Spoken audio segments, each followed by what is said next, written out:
Hi there. I'm your host, Corinne, and this is Okay, But Are You Good? Where we check in on ourselves on a weekly basis to see how we're doing.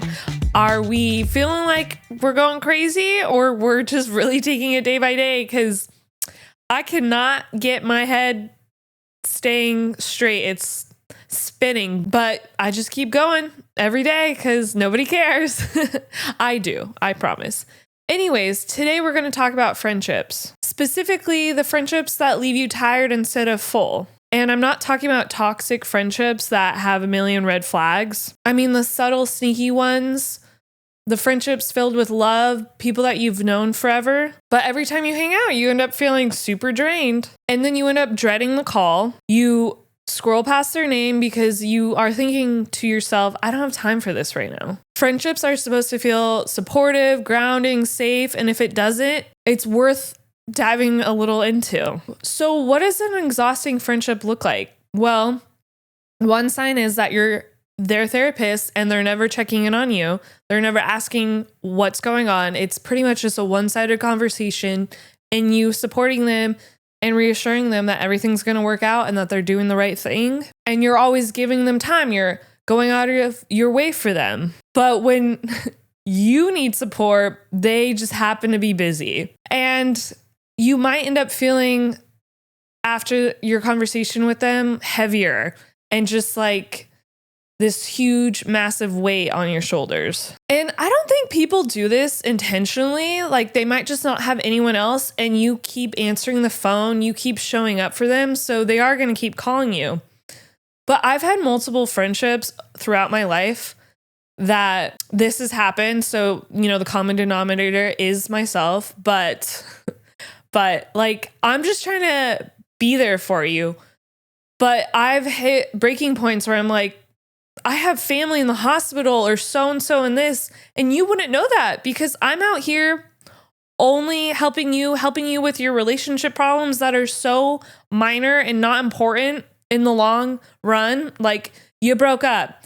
You kind of got to get over that, babes. It's been months. So yeah, I would appreciate it if you would check in on me and it's not just me always checking in on you. So if any of this sounds familiar, this exhaustion, this dread of talking to someone, you just have to remind yourself that this most likely isn't intentional, but intentional or not, it still sucks. It still is draining. And as I said, I've had multiple friendships that have looked like this. So it's like, why do I keep showing up for you? Why am I keep holding on? And the main thing is because I'm loyal.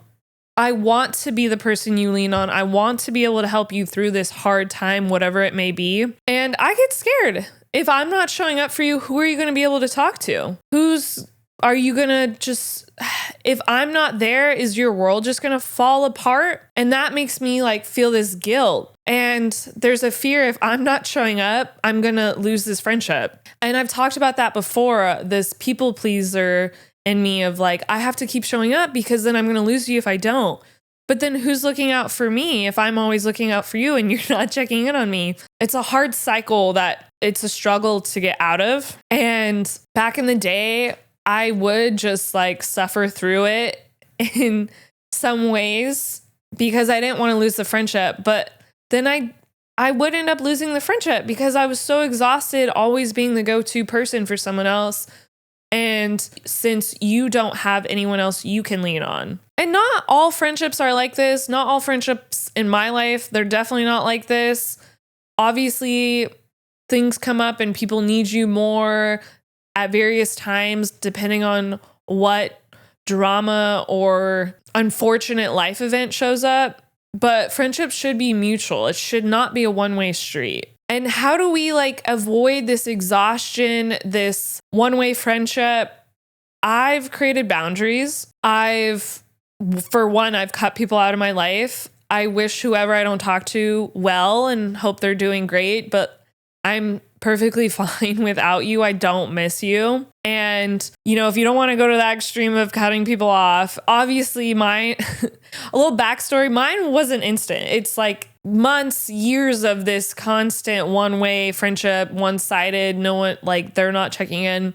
So yeah, you get tired. So one would be cutting off. Two is You might just not reply right away. You might give it a few days, or you might just reply and say, hey, I don't have the time right now. I'm going through my own thing. I'm busy. And you're allowed to not have to show up for other people if you, one, don't want to, two, mentally can't, because people will figure it out. Everyone always figures out their own stuff. They just find someone else to go to if you can't be that person. Because if someone has a problem and they can't figure it out themselves, they're resourceful. They will go figure it out, or they won't. And it's just going to take longer for a solution to occur in their lives. But you have to take care of yourself, and you have to not get to this point of exhaustion, of the weight of other people's problems on your shoulders. You need to take care of yourself.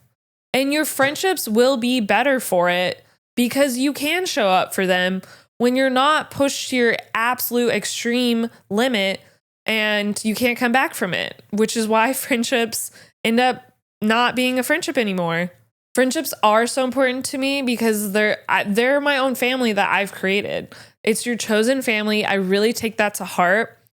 And I am so fortunate that a lot of people in my life I've known for so long, like we have just stayed friends because I grew up with these people, and I found people that don't drain me, that appreciate me, they understand me. And that's really hard to find these days because so many people are selfish. So many people are only looking out for themselves. But I have people in my life that do care about me and themselves. That's the importance of finding that balance, of finding people that care about you and you care about them. And it's not gimme, or they're looking out for a friendship that's only to their benefit, because this is where it leads to this exhaustion of not wanting to hang out with these people anymore, being aggravated when you don't need to be, taking it out on them. I've had friendships where they've taken out their emotions on me, and I've had to tell them like, hey, like, you're not mad at me. I'm not the enemy. I'm your friend. And it is important to vocalize that, because if you're not vocalizing things, then people won't know what they're doing wrong. Another example would be just being straight up and telling them, hey, you're taking out a lot of stuff on me, and I'm not at fault here. I'm not the enemy. I'm your friend. And they should respond and respect that boundary and understand and kind of reflect like, okay, I need to switch it up how I'm talking to them, how I'm handling stuff. And if the friendship is meant to work out, it will. And if it won't, then that's where it sizzles out. And sometimes that happens. But I refuse to be anyone else's punching bag. I'm a person. I matter. You matter. We all matter. And it's okay that you might not be friends with people you've known forever or just for a year. Like, things ebb and flow all the time, and you're just going to make new friends, or maybe you just need to give a friendship a break for a little bit. So if you're struggling with your friendships because they're exhausting you, or they're not looking like how you picture in your mind, you need to kind of reset, change your environment. Ask yourself, do I feel safe here? Ask yourself, do I feel seen and heard? Or am I just being used? Do I feel heavier or lighter after I leave a conversation with them? And if the answer to these questions is hurt, pain, any negativity, you might just need to reset and rethink how much you're hanging out, how much you're talking to these people, because you can still love and support someone from a distance and wish them well. And get this, you can care about someone else without having to carry their baggage, because you have your own stuff you got to worry about. So focus on yourself, because everyone else is focusing on themselves and putting themselves first. So you need to put yourself first. So if your friendships have been feeling exhausting lately, remember, it doesn't have to be like this. You're allowed to set boundaries. You're allowed to take a step back. You're allowed to pick friendships that feel good and not draining, because you deserve to have someone show up for you that care about you and support you. So make sure this week you're checking in on yourself, you're surrounded by loved ones, and I will be here next week to check in with you guys. Thank you so much for listening in, and I'll see you all next week. Make sure to like and subscribe.